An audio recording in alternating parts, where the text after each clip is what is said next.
Bessiata Dishmaya, aujourd'hui nous étudions dans l'enseignement du Rav Dessler sur texte un thème qui se trouve être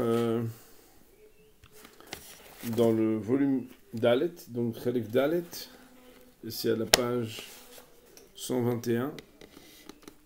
Et donc j'espère que tout le monde a reçu le document, exceptionnellement on fait un petit crochet pour étudier ensemble le Rav Dessler. Marqué Ashgacha. Ashgacha, normalement ça veut dire la providence. C'est un des principes de foi par lesquels on sait qu'Akadosh Baruch Hu, c'est lui qui dirige tout. Alors on le sait bien sûr, mais on ne sait peut-être pas assez suffisamment, et puis des fois il y a des choses qu'on ne comprend pas dans la manière avec laquelle Akadosh Baruch Hu, il dirige tout. Et là le Rav, c'est très intéressant parce qu'il fait une petite digression où il nous explique des choses qui concernent aussi les moments où justement on a des questions à se poser. Il nous dit le Rav, Kevan shenitna reshut lemashrit.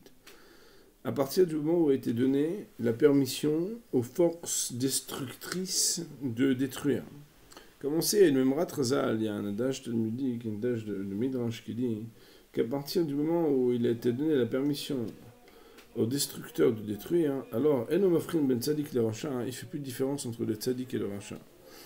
C'est une question qui est assez douloureuse, puisque comme on sait, Bémet, on voit qu'en ce moment en particulier, avec cette Magafa, avec cette épidémie, on voit qu'il y a les tzadikim qui quittent ce monde.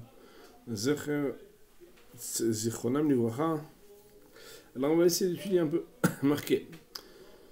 Nes mitgele rak lemishi madrigato lirot et yad Hashem, gam makom sheyado mechoussé. Un miracle ne se révèle que à celui qui a le niveau pour voir la main d'Hashem, même quand elle est recouverte. Comme on a expliqué déjà à plusieurs endroits, je vous rappelle qu'il y a un chapitre entier qui s'appelle Nes Teva dans le premier tome de Rav Dessler, d'ailleurs que nous avons travaillé et qui est proposé sur le site traduit. Mais sans avoir cette prédisposition, à savoir aussi voir la main d'Hachem lorsqu'elle n'est pas ostentatoire et manifeste, alors c'est pas possible d'arriver à voir ce qu'on appelle la Jekra Pratit, la providence. Comme l'a écrit Rabbeinu Bechaye dans Chovot Halvavot, d'ailleurs c'est notre étude quotidienne sur le Chovot Halvavot, Reish Shar HaBitachon, au début de Shar HaBitachon,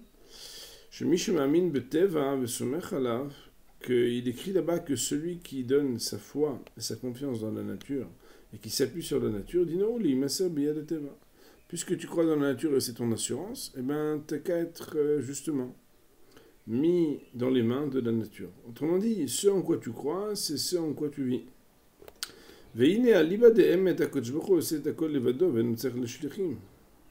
Et voilà qu'en vraie vérité, Akadosh Baruch Hu, il n'a pas besoin d'envoyer d'émissaires, il fait tout seul.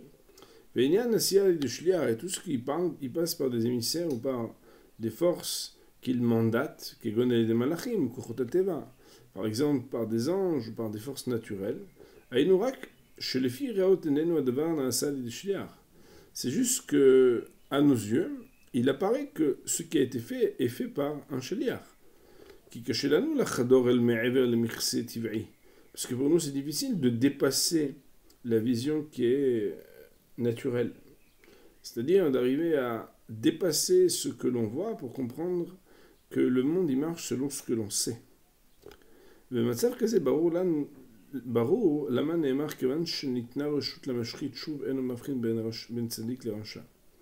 Et dans cette situation-là où nous avons du mal à comprendre que c'est Akadosh Baruch Hu qui agit même lorsqu'il y a des émissaires qu'il mandate et qu'il utilise pour être le bras allongé de sa volonté, alors on comprend pourquoi il a été dit dans la parole de nos Chachamim dans Bavakama, qu'à partir du moment où il a été donné la permission au destructeur de détruire, quel destructeur de détruire, qu'il ne fait plus de différence entre le tzaddik et le racha. Ça veut dire quoi? Qui a pirouche ou? Car l'explication en est, écoutez bien, un est très intéressant, c'est que nous ne distinguons plus la différence qui est faite entre le tzaddik et le racha, qui a ma'amin beteva, loïdgalelo yoter miteva. Car celui qui a foi, j'oserais dire trop foi dans la nature, étant donné que sa vision elle reste restreinte à la nature, Ben lui, on ne va pas lui révéler plus que de nature. Ou le fiakarateinu, et selon notre capacité de discernement, ici akara ça veut dire la capacité qu'on a à reconnaître les choses, areateva vashliachena mafrinim ben tov lera. Voilà que la nature ou bien l'envoyé d'Hachem ne font pas de différence entre le tov et le ra. Autrement dit, Moraï Rabotai, le Rav nous dit ici qu'en réalité, lorsqu'il existe ce qu'on appelle un mashrit, un destructeur qui vient et qui est l'envoyé d'Hachem. En vraie vérité, quand on a l'impression qu'il ne fait plus de différence entre le tzaddik et le rachat, c'est bel et bien une impression uniquement. Pourquoi ? Parce que c'est Akadosh Baruch Hu qui agit. Sauf que comme il agit avec un shaliach, et que nous, nos yeux, entre guillemets, ne discernent que le shaliach, et ils n'ont pas la prise de conscience que tout vient d'Akadosh Baruch Hu, alors on discerne selon ce qu'on voit. On va dire des choses comme ça, je sais que c'est un petit peu une caricature, mais si quelqu'un, par exemple, a un chapeau, vous savez, qui vient comme ça sur ses yeux, et qui bloque un peu sa vision, alors lui, de toute façon, il n'est pas capable de voir plus haut que cette asymptote qu'il a fixée. Ça veut dire qu'il ne peut pas voir qu'au-dessus, finalement, ce ne sont pas ces marionnettes qui viennent frapper, mais c'est celui qui maîtrise les marionnettes. Ah, mais la marionnette, elle a frappé le tzaddik et elle a frappé le rachat. La marionnette, elle fait ce qu'elle veut. Non, la marionnette, elle est l'outil d'Akadosh Baruch Hu à chaque fois qu'elle frappe. Seulement, ça dépend de notre point de vue. Ça dépend de la manière avec laquelle on est capable de voir toujours la main d'Akadosh Baruch Hu plutôt que de se restreindre d'avoir uniquement ce qui s'appelle être le shaliach d'Hachem. Il dit le Rav, et ça c'est très intéressant, puisque en fait ça correspond tout à fait avec le Ta'alir, la sortie d'Égypte. Avad bemakad bechorot, on est au 3e paragraphe de la première page, mais pendant la plaie des premiers-nés, qui je vous rappelle la dernière et la 10e plaie d'Égypte, qui a permis de sceller la décision que le pharaon accepte de laisser partir les béné Israël et sortir d'Égypte,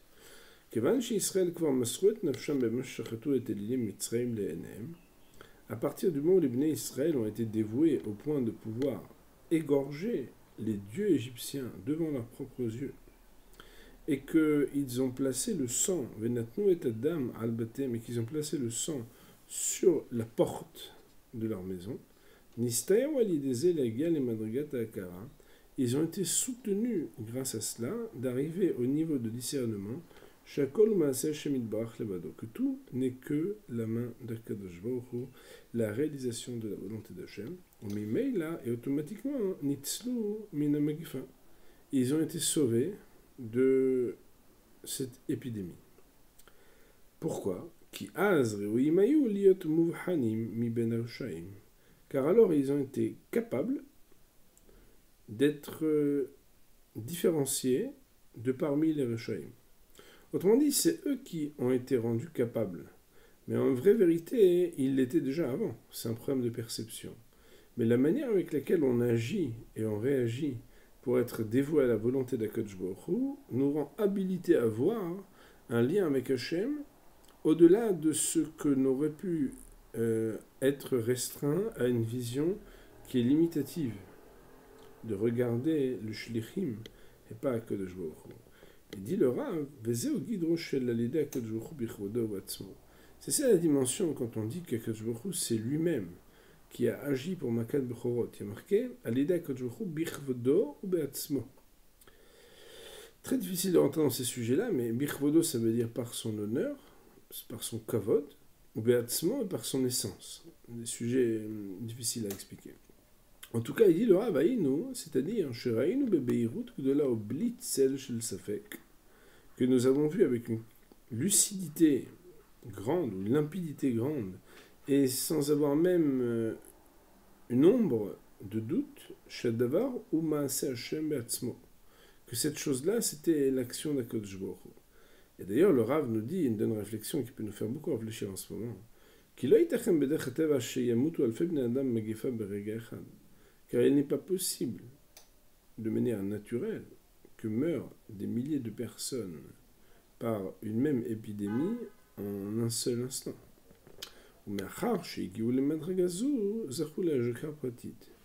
Et à partir du moment où ils sont arrivés à ce niveau-là, par leur dévouement dans la Makat Bechorot, de pouvoir discerner directement la main d'Akadosh Baruch Hu et pas les shlichim, ils ont eu le mérite de ce qu'on appelle avoir la Jekha Pratit, c'est-à-dire une providence qui soit personnelle, une attention personnelle. Mimeila, et automatiquement, Loïten Mashrit Lavoel Batechem Lingof.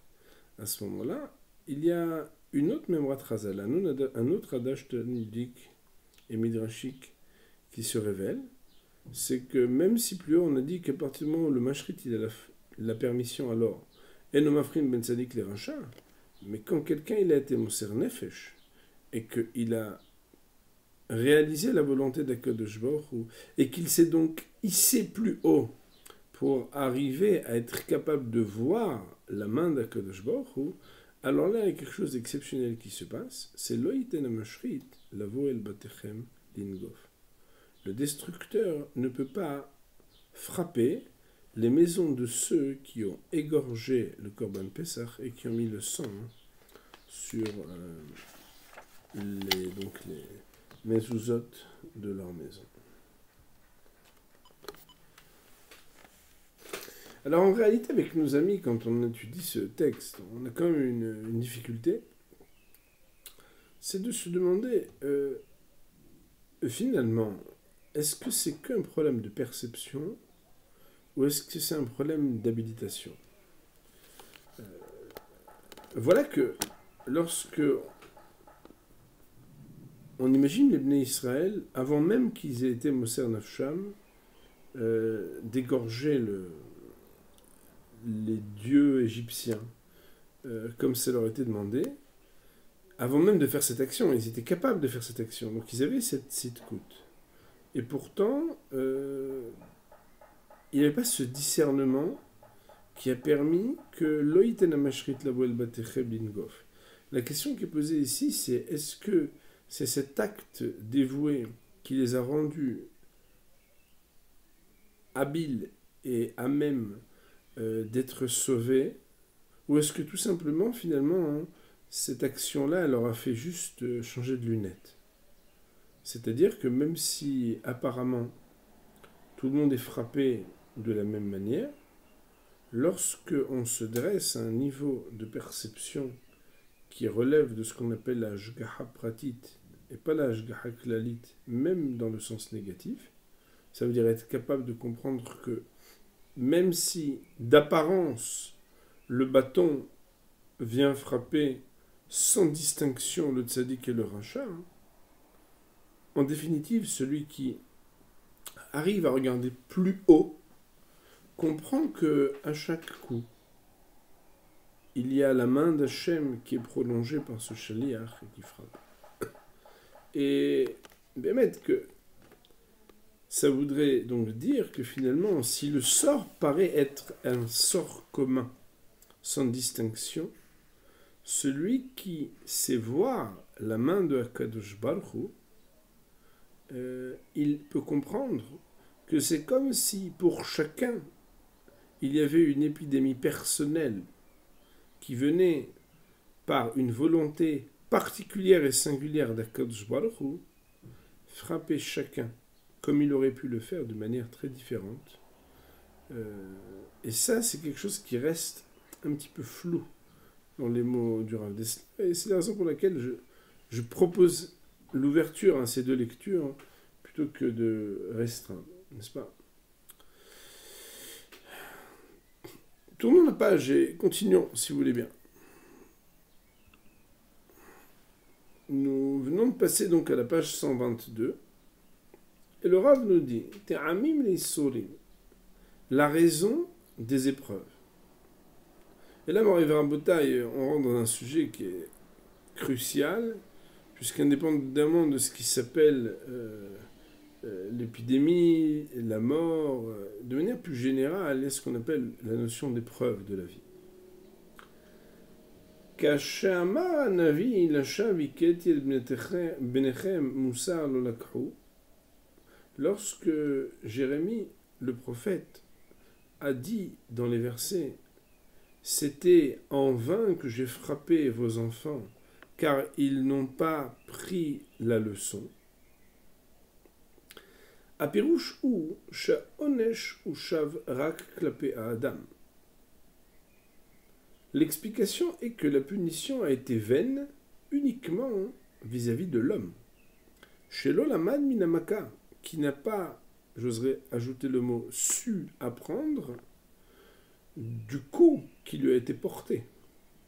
Aval ma savid barach, mais les actions d'Akadosh Baruch Hu, puisque le prophète ici porte la parole d'Hachem pour dire que c'était vain que de les avoir frappés parce qu'ils n'ont pas pris la leçon. Ça c'est du côté du Mekabel, mais du côté d'Hachem, Enem Lachal. Ce ne sont pas des épreuves et des coups qui sont en vain. Toaliat rabot ishnam beisurin, afilu imlo yaviu letshuva. Il y a beaucoup d'intérêt aux épreuves qui sont proposées à l'homme, même lorsque ces épreuves ne l'amènent pas à faire teshuva. Ve'elu en ktsatan. Et voilà quelques intérêts qui peuvent être pour nous matière à réflexion des épreuves de la vie. La première chose, Isurim et Ma'atim et Tanat Ahet. Les épreuves réduisent le plaisir et le profit de la faute. Veta'amo et le goût de la faute. Umahalishim et Satan Aga'ava Sheba Adam. Et donc vont fragiliser le Yetzer Hara de l'orgueil de l'homme. Pourquoi ? Parce que l'homme, si en plus de faire la Avera, il en a un profit et tout se passe bien, alors il a la fierté en plus que tout se soit bien passé. Mais si lorsque l'homme, il fait des Averot, il a une épreuve, il a une souffrance, il a une fragilisation, alors la fragilité qui est occasionnée lui enlève un peu de son orgueil. Il dit le Rav, Im gam yamut mitocham. Et si à cause de ces épreuves il va même mourir, ça pourra même lui amener un intérêt au dernier instant, avant la mort, chez Boakol Talui. Instant duquel tout va dépendre, comme on le sait. Autrement dit, premier intérêt des épreuves de la vie, c'est de réduire le plaisir qui accompagne la faute et donc réduire l'orgueil qui accompagne celui qui faute. Deuxième intérêt, lorsque l'homme est éprouvé, il n'a plus le temps, il n'arrive plus à donner autant de valeur à la faute. Au point que désormais il y a comme une transformation, qu'il n'a même plus le goût de faire la Avera. Tellement il est pris par les épreuves et qu'il est contraint par toutes sortes de choses. Que Moshe Katov et le Shamoran Moshe Mikotzeruah, comme c'est marqué, que Moshe Rabbeinu lui-même, ils ne l'écoutèrent plus à partir du moment où Mikotzeruah, ils étaient trop fatigués, trop épuisés. Alors qu'ils le croient. Mais si c'est dans le bon sens, dans le mauvais sens aussi. D'ailleurs, si je ne me trompe pas, le Ramchal dans Messilat Yesharim fait le parallèle pour dire que lorsque Behemet, l'homme est bien occupé aux bonnes choses, il écoute moins les mauvaises choses. Et bien ici, le Rav nous dit, lorsque l'homme est éprouvé par les épreuves de la vie, il a moins le goût à faire des averot.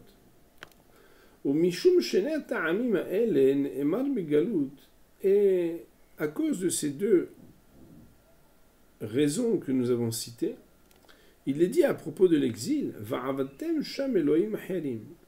que vous allez servir là-bas des dieux étrangers. Aïnou, ça veut dire quoi?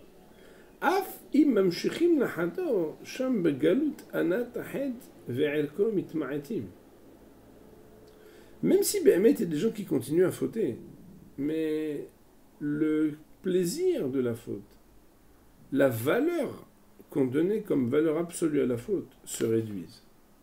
Autrement dit, Moraï Verabotaï, il existe, puisque, comme on le sait, les épreuves sont là pour nous faire grandir, quelque chose qui nous fait grandir, ou qui du moins nous empêche de descendre plus bas quand on est éprouvé.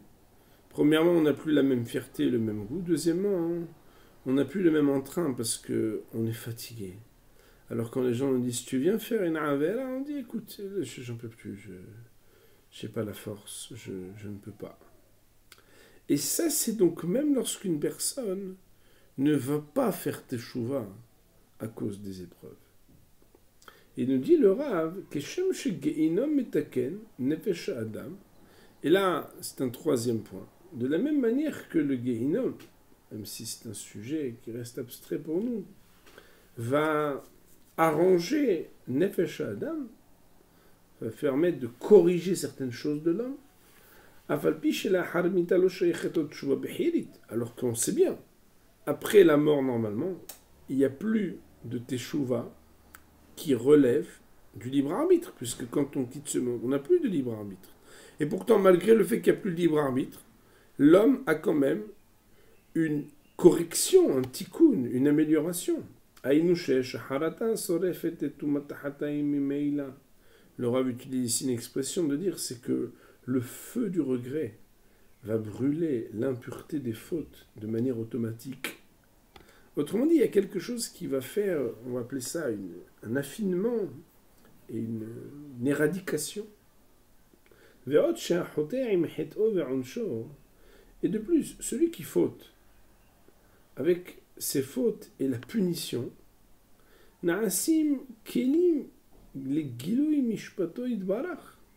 cela va révéler qu'est-ce qui s'appelle le jugement d'Akadosh Baruch Hu.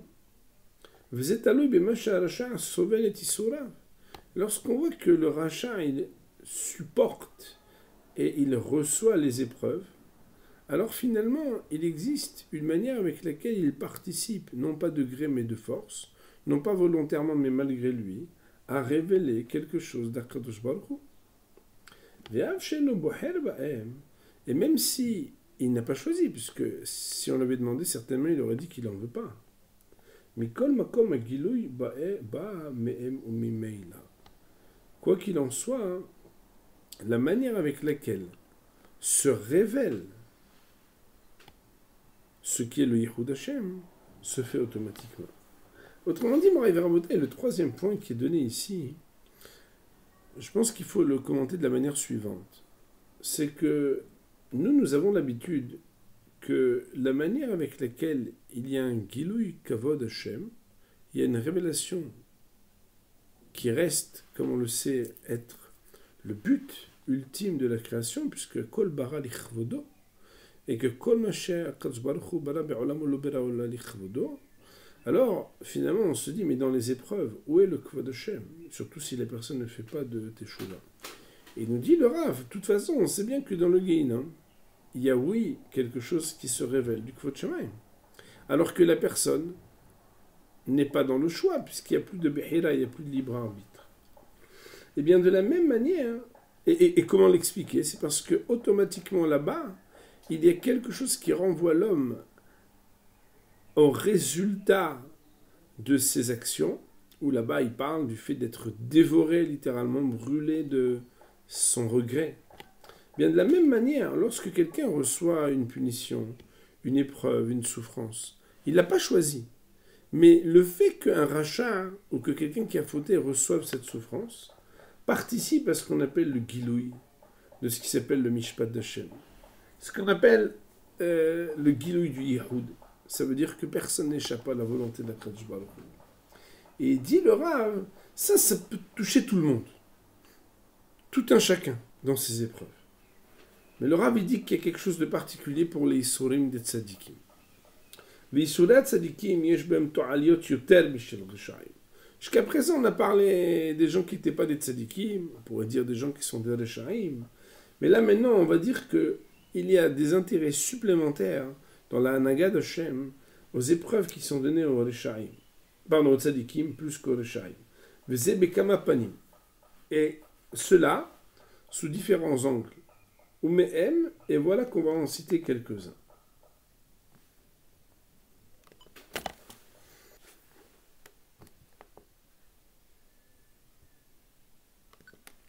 Il nous dit le Rav.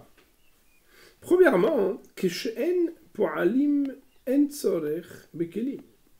Lorsque le tzaddik n'est pas en action, on est d'accord qu'il n'y a pas besoin de kelim, il n'y a pas besoin d'outils qui permettent au tzaddik de réaliser son action. Ou Keshen Kelim En Tzorech Le Po'alim. Et lorsqu'il n'y a de toute façon pas d'outils, il n'y a pas besoin de ceux qui sont les ouvriers, qui vont être les artisans du Tov. Il dit le Rav, et il l'a déjà dit dans plusieurs endroits dans son livre, Ken A'inyan Aklal va Tzadik. Il en est de même quand on définit le concept du Tzadik et le concept du Klal. Alors attention, hein, il n'est pas emprunt ici forcément de définition chassidique de ce qui s'appelle le Tzadik, mais on sent quand même qu'il y a quelque chose qui se dit ici. C'est quoi? Aklal wa Keli la avodat Tzadik. Le peuple, le klal, le groupe, est l'outil qui permet au tzaddik de réaliser la volonté de Shem. Et alors, Nimtza shaklal tzaddik le tzaddik, v'gam tzaddik tzaddik le klal. Il ressort qu'il y a une sorte d'interdépendance et une interaction qui fait que le klal a besoin du tzaddik, parce qu'il reçoit toute sa bracha, que parce qu'il permet d'être le vecteur qui est l'outil pour le tzaddik. Et le tzaddik, il a besoin du klal, parce que il va, lui, essayer de réaliser la volonté d'Akadosh Baruch Hu au niveau du tzaddik. Mais s'il n'avait pas les outils pour le faire, alors il ne peut pas. Il y a une sorte d'interdépendance. Et il dit, c'est ça, hein, une manière d'expliquer que quoi? C'est très intéressant, c'est un autre éclairage sur la même Gemara qu'il a cité un peu plus haut. C'est qu'à partir du moment où il a été donné le droit au destructeur de détruire, alors là, hein, il ne va plus faire de différence entre le tzaddik et le rachat. Il dit le Rav, ça veut dire quoi? Car si pour une raison ou pour une autre, le klal, qui est le keli du tzaddik, il est puni et il est perdu. Il est possible que le tzaddik qui était lié à ce klal soit perdu, parce que sans eux, il n'y a pas de but à la avoda du tzaddik, puisqu'elle dépend qu'il puisse y avoir quelque chose qui se révèle par le biais qu'il y ait autour du tzaddik un klal. La semaine dernière, on a étudié un Rav Dessler. À l'oral, quand j'ai fait un shiur la veille de... Je suis chez le Pessah, il me semble, la veille de Pessah. J'ai expliqué que quand la Gemara nous dit que le vrai nom de Rabbi Meir, c'était Rabbi Nehorai, a priori, on ne comprend pas. Si quelqu'un, par exemple, son vrai nom c'est Yohanan, et on dit en vraie vérité, il s'appelle Meir, mais son vrai nom c'est Yohanan. Comme le nom Meir et le nom Yohanan n'ont a priori rien à voir, c'est normal qu'on explique pourquoi, malgré tout, on l'appelle comme ça. Mais quand on dit que son vrai nom c'était Nehorai, mais on l'appelait Meir, et qu'on dit et pourquoi, c'est parce qu'il éclairait les Bnei Israël, a priori, dosidos, c'est la même chose. Nehorai en araméen veut dire la lumière, Meir a aussi pour racine la lumière. La différence, elle est quand même fondamentale. C'est quoi? C'est que Nehorai veut dire ma lumière, Ori en hébreu. Meir veut dire celui qui éclaire. Et alors, il existe deux manières d'être une lumière. Il y a une lumière, hein, vous savez, qui n'est pas diffuse. Si tu t'approches d'elle, tu reçois une réverbération, un flux lumineux. Mais si tu ne t'en approches pas, tu ne reçois rien du tout. Mais il existe un deuxième type de lumière. C'est quoi ce deuxième type de lumière? C'est une lumière où même si tu ne t'approches pas d'elle, c'est elle qui vient jusqu'à toi et qui va t'éclairer. La différence fondamentale entre Nehorai et Meir, c'est que Nehorai, c'est dans l'essence une lumière qui est capable d'éclairer, mais qui ne va pas plus loin que ce qu'elle éclaire immédiatement. Alors que Meir, c'est cette énergie extraordinaire que Rabbi Meir Ba'alanes avait, à aller au-delà, pour aller éclairer même ceux qui ne s'étaient pas approchés de sa lumière. Et le Rav Dessler, il a un propos où il explique que chacun d'entre nous, il y a quelque chose qui fait que s'il ne va pas littéralement être mis d'aveugle, c'est-à-dire se lier à d'autres, un rave avec ses élèves, un homme avec son épouse, mais un homme avec son haver, sa havruta, les interactions font que, au-delà de ce que j'ai personnellement, je suis capable de donner des fruits, lui il appelle ça des toladot, des résultants, des enfants, de par mes interactions. Autrement dit, la manière avec laquelle on a un lien avec l'autre va faire éclairer et jaillir quelque chose. Et il semble ici que le Rav nous dit que le tzaddik, si c'est celui qui doit faire sortir une certaine lumière, eh bien de la même manière qu'on dit que El Melech Beloam, et qu'un roi qui est seul sur une île déserte, même s'il a un palais, il n'est pas un roi. D'ailleurs, nos Chachamim nous disent qu'on dit Melech Olam, parce que s'il n'y a pas de Olam, il n'y a pas de Melech. Il y a un gilouï de malchout, justement, par rapport à ce qui peut être partagé et diffusé. Et bien, un petit peu de cette manière, on pourrait comprendre que le tzaddik et le klal interagissent dans leur interdépendance.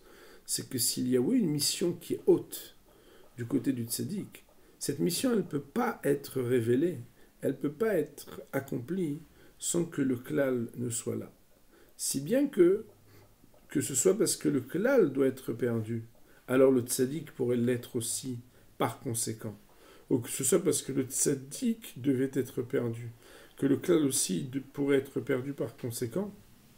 Il existe ici une singularité de ce que les épreuves des tzaddikim sont différentes des épreuves, on va dire, des rechaim ou des pshutim.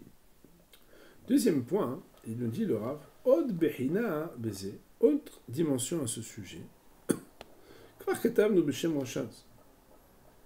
Nous l'avons déjà expliqué au nom de Rav Simcha Zissel, le fameux sabbat de Kelem.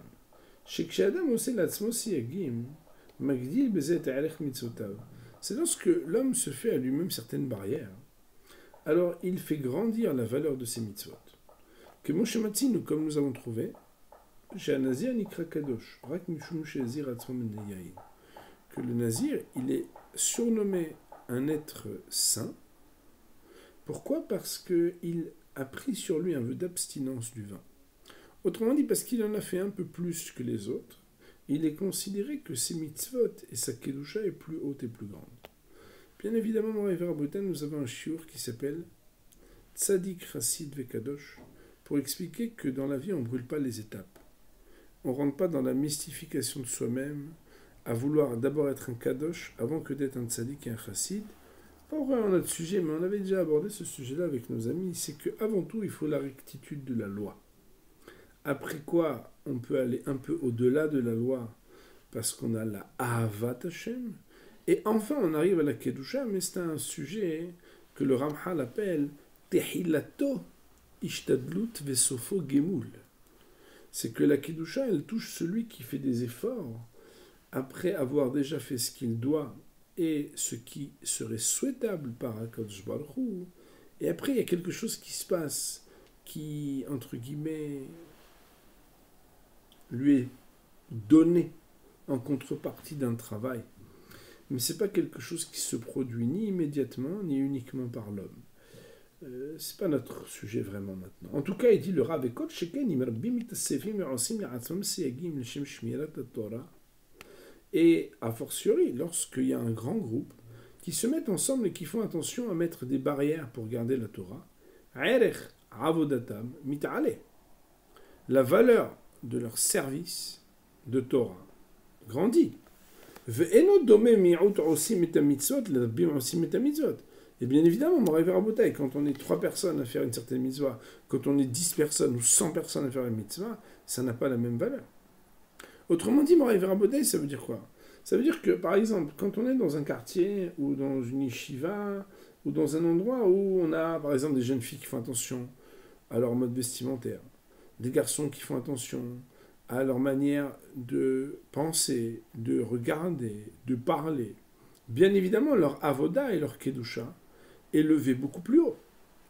Il dit le Rav, eh bien, de la même manière qu'il existe une relativité propre à la manière avec laquelle moi-même je hisse haut, la manière avec laquelle je fais les mitzvot, Kemochen, Asha'at Tzarich Lekach Magdim et Erech Ahet. Écoutez bien, Moraï Rabotai, c'est terrible. Surtout de nos jours. C'est que quand il y a un besoin du moment, Asha'at Tzarich Lekach, c'est lorsque on a besoin de toi là maintenant. Il y a entre guillemets une urgence, un besoin essentiel. Cela fait grandir Erech Ahet, la gravité de la faute. Maaseh be'adam echad she'achav al-sus be'shabbat, comme par exemple la Gemara dans Yevamot. Elle nous raconte l'histoire d'un homme qui a chevauché un cheval le Shabbat. En réalité, peut-être que sorti de son contexte, c'eût été quelque chose qui n'aurait pas été plus qu'un sourd de Rabbanan. Mais dans le contexte en particulier qui était Asha Tzricha Lekach, alors les choses sont dites différemment. Il dit le Rav, a fortiori, lorsque c'est quelque chose qui est une action qui est nécessaire pour arranger le monde entier. Et c'est peut-être encore une autre dimension de ce qu'on appelle, Moraï Verabotai, être Kevan Shinitna Reshut la Moshhit. C'est que dans la vie, il y a des moments où Nitan Reshut la Moshhit. Il y a des moments clés où là, quelque part, ça devient dangereux. Pourquoi ? Car à ce moment-là, plus qu'à d'autres moments, c'est des moments qui sont cruciaux. Commencez par arriver à Rabotai dans un entretien d'embauche, ou bien quand le roi, ou bien quand un contrôleur vient faire son contrôle, c'est quand même le moment où il faut savoir se tenir bien. Et dit le Rav, il y a des moments qui sont des moments où on voit que Nitan Reshut la Moshhit. On voit qu'il y a un moment où, voilà, bon, bien, il y a des forces négatives qui sont en action, qui ont une certaine permission. Alors là, qui az vadai ashat tzricha lekach le'arot koach midat adin mishum takanat rabim. Kadosh Baruch Hu montre l'attribut de rigueur parce que c'est la nécessité qui permet la correction du grand nombre. Be'alken, c'est la raison pour laquelle eno mafhin. À ce moment-là, il y a une midda spéciale qui fait que sans distinction pour Gargambot Tzadik, Ba'avur Avon Kal Sha'asa. Il pourra heurter et frapper aussi le Tzadik pour une faute qui est très légère et qui peut-être à d'autres moments on n'aurait jamais touché et frappé le Tzadik. Autrement dit, dans ce deuxième point, le Rav nous explique qu'il existe une relativité personnelle, mais aussi donc temporelle, de la manière avec laquelle il y a une sensibilité particulière à la valeur des mitzvot que nous pouvons faire, des avalot que nous pouvons faire, et donc aussi concernant la personnalité de celui qui va les réaliser, à un moment où, entre guillemets, il faut se tenir encore plus à carreau. Et plus on a une avoda d'homme kadosh, plus on est susceptible, halila, d'être touché par la midatati. Autre point, Moraï Verabotai, Verod, Yesh. Isurin la tzadik al pi gedel mitat kohen gadol, al shelo itpelen avur arotseach. Il y a une autre dimension qui touche le tzaddik, c'est un peu comme ce qu'on voit dans la mort du Kohen Gadol, que Hachamim nous disent qu'il meurt. Pourquoi ? Pourquoi ça va dépendre de lui ? Parce qu'il n'a pas prié suffisamment pour le Rotseach, c'est-à-dire pour celui qui a été le criminel. Et